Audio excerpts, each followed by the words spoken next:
Good day, people. Coming to YouTube to visit my channel. Hey, I just wanted to talk to you today about a topic. And before I get into that topic, I'm going to just bust me open a nice cold Powerade. Nothing like the alcoholics that go to their beverages on a hot day where I get hydrated.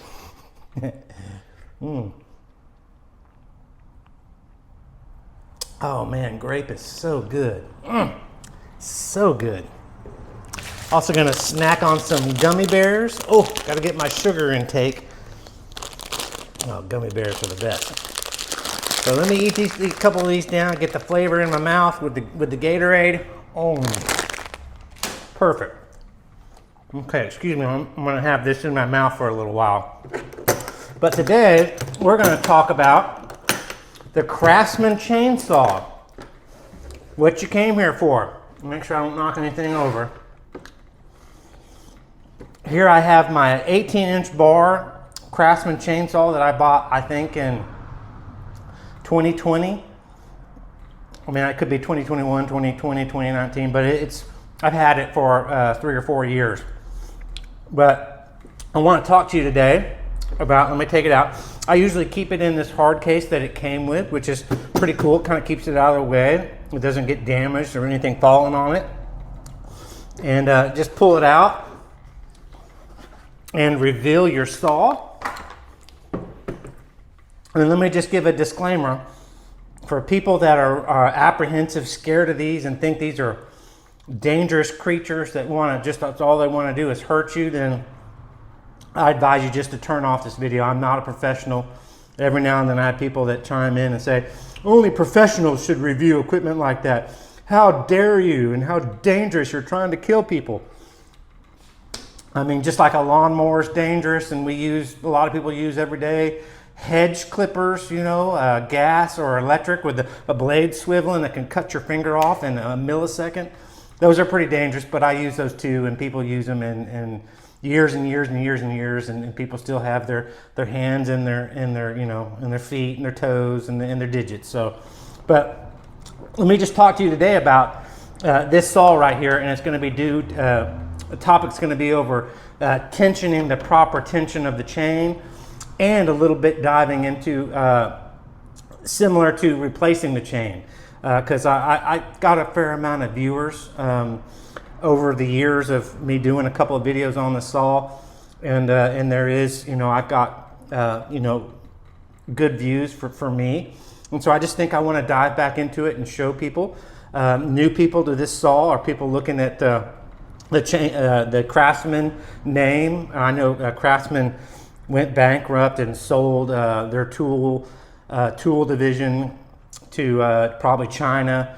And that's pretty questionable, and I'm not real certain about where Craftsman has gone, and where their tools and these types of things and lawn mowers and lawn equipment are being produced now. So I'm not going to speak about that today, but I'm going to speak about the chainsaw before, this chainsaw brand before it was sold and not carried at Sears anymore, because I think I bought this at one of those stores. Okay, here we go.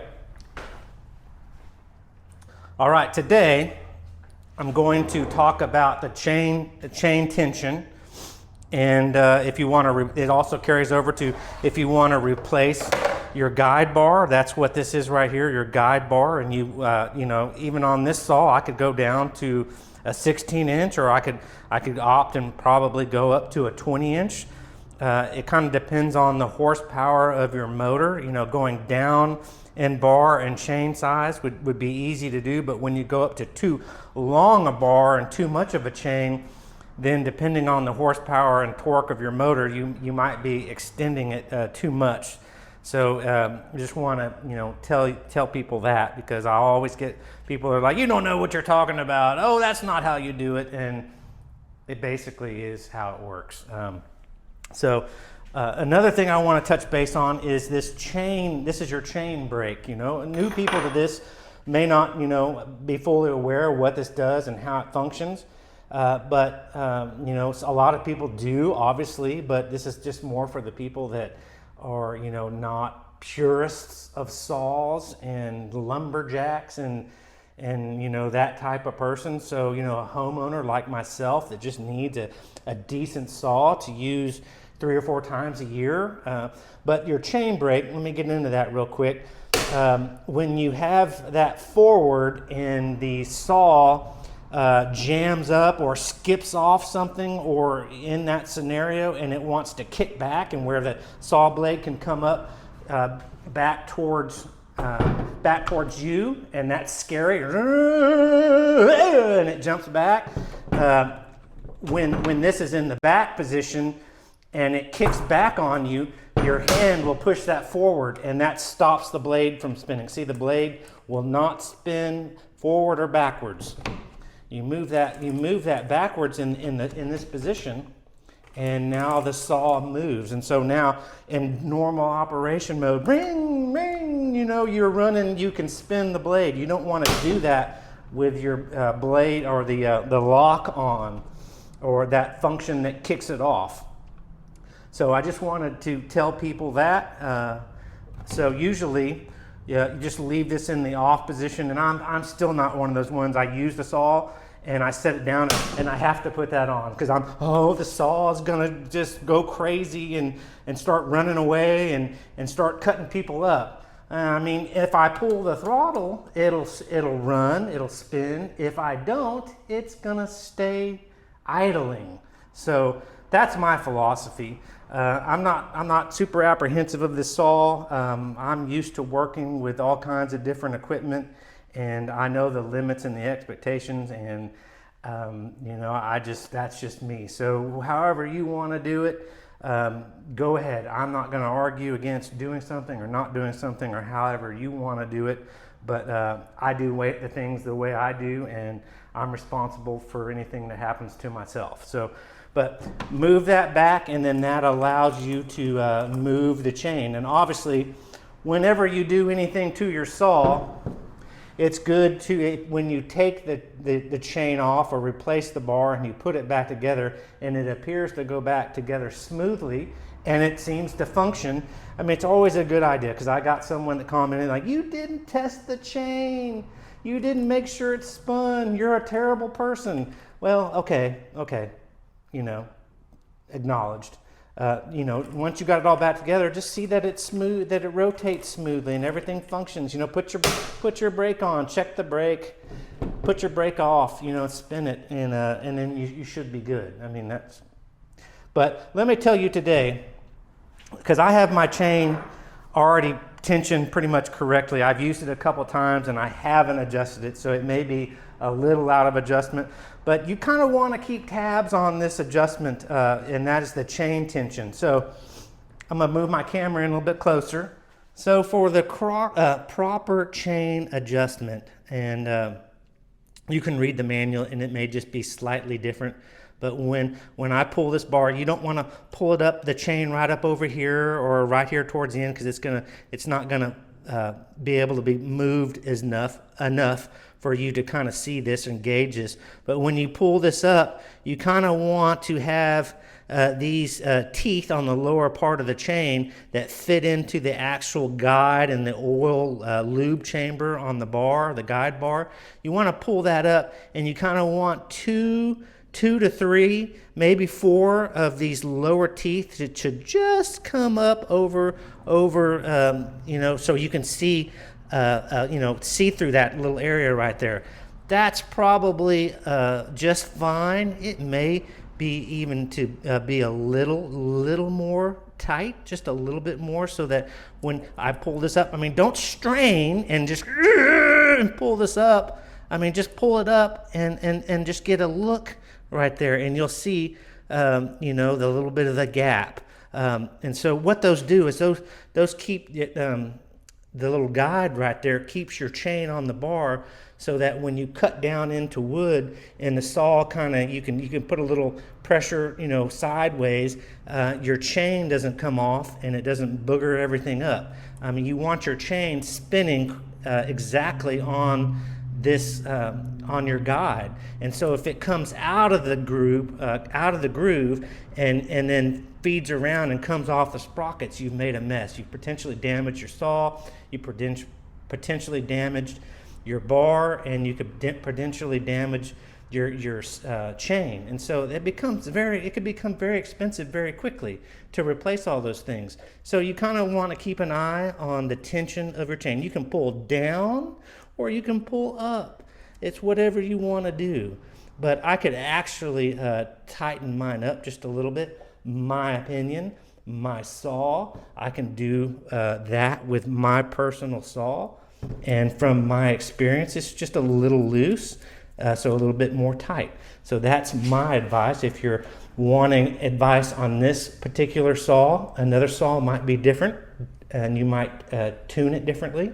But this is for my 18-inch bar Craftsman. But let me show you some more things. Pull the camera back out.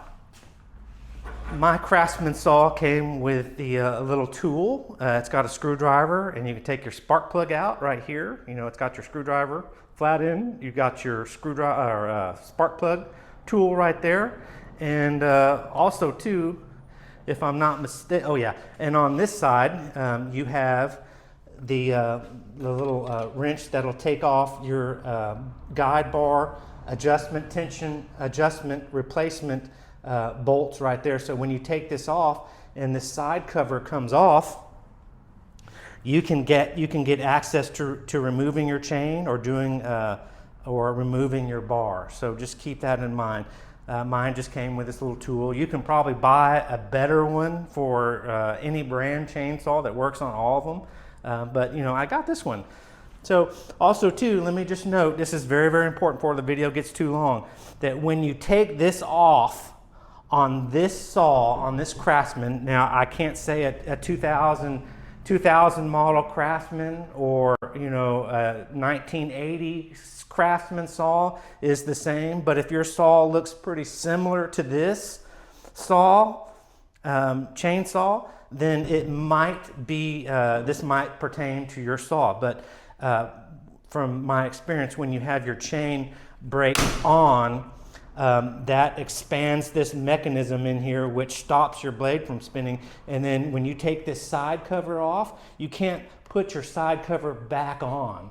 So you'll take all this apart, your brake, it'll come off with the brake on, and then you're trying to put it back together and you're like, I broke it, it's not going back, I don't know what to do, I've ruined my saw, throw it away, it's a piece of junk. Just before you do all this, put your brake in the off position and then don't apply it back on, and then you can take off loosen your screws, you know, righty-tighty, lefty-loosey, and then you can I'll put this cover back on once you replace the chain or your bar. So very important. I don't really want to take mine apart because it's fine, but I'll show you my tensioning right now. So when you tension, because I think I need to tighten it just a little bit, just let me come over here and get a better angle.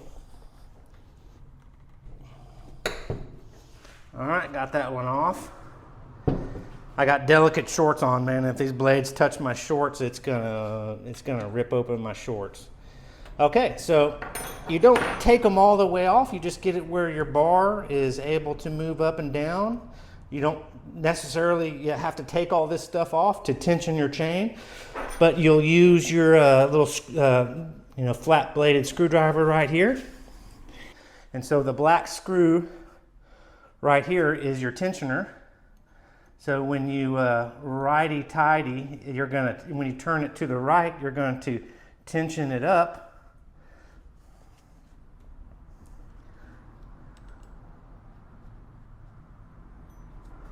There's a little worm drive in here, so when I turn this, it's pulling the guide bar either this direction or that direction. And so you're lengthening it, which will put more tension on the chain. So when you pull that up, let me move the video camera in. So righty tighten, just like the bolts here, righty tightens it, left loosens it. Same thing here. So if you want to tighten up your chain, you're going to move that in the right direction, and to loosen it, you're going to spin it in the opposite left direction. But that's how you can put your tension on your chain, adjust your tension. And so see how that looks good? Also too, I want to mention, if you really want to tighten your blade up and do it properly, see how my blade has a little bit of movement in it up and down when it's loose? Let me see if I can maybe move my camera just a little bit. When you tighten these two bolts down, when you tighten them down to lock it in place, it's best to have your blade pushed up in the up direction, all the way up when you tighten those down. Don't have it in the down direction. Have it pushed up, put tension on it, and then tighten this down. That way you can get your correct reading. So again, when you hold it up, or you can push that down on something. Let me show you. You can come over here and put that on something that's not gonna scuff up damage your blade, and you can put pressure down on that so the tip's coming up, and on the opposite side you can come and you can tighten your bolts. Okay, I mean, I'm just doing it just to show you right here, so I'm not torquing them down, but there's your tension. All right,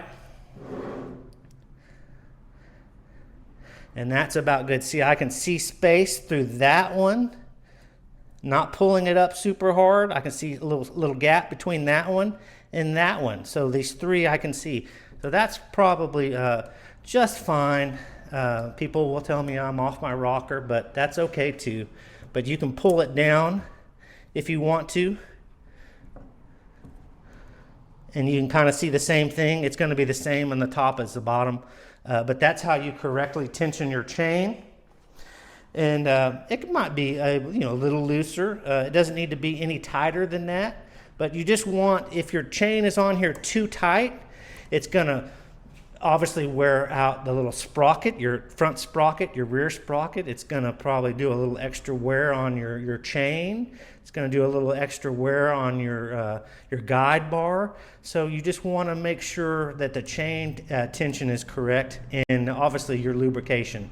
But that's another story on how to adjust the lubrication feature on this. But you definitely need to want to run bar oil. So don't forget that. And the bar oil comes in right over here on this side, and obviously the gas goes in right here, but bar oil, gas. Also too, now I just want to, before I end the video, it's really easy to pull this out. This saw starts on the first or second pull every time. It's really amazing. I don't leave fuel in the saw when it sits for 1 month, 2 months, 6 months. I drain all the gas out, and then I run it and make sure it runs out of gas so that the gas isn't sitting in the carb or the fuel lines. But it's very easy to pull it out and start pulling on the chainsaw, hoping it's going to start, and then you get frustrated because it doesn't start. And I'm not going to lie, I've done that a couple of times. I've been like, oh man!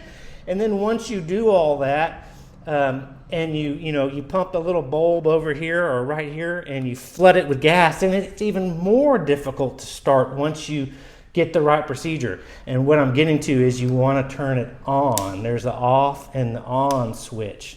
So you want to make sure it's in the on position, pull your choke out, and then start it. And then it'll start on the first or second try. If you don't follow that procedure, it's not going to start, and you're going to create even harder starting once you figure out what you did wrong.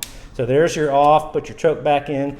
So just helpful stuff on this saw that makes it a breeze to use if you just make sure everything is set up and functioning properly. But thanks for tuning in. Hopefully my sarcasm does not make you too angry, and I appreciate you watching. This has been a wonderful saw, and it'll last me. I mean, I'll have this for 20 years, maybe even more than that. I just take care of my stuff, and everything works really well for me, and I don't have a lot of problems with anything that I own, as long as you buy a quality product, and I think this was at least a quality product. So thanks again for tuning in. Hopefully you found this informative. Like if you did, and click the notification bell. But I do a lot of reptile, motorcycle, gun, knives, lots of other stuff that probably won't interest you, but you know, maybe this will pop up in your feed. All right, bye-bye.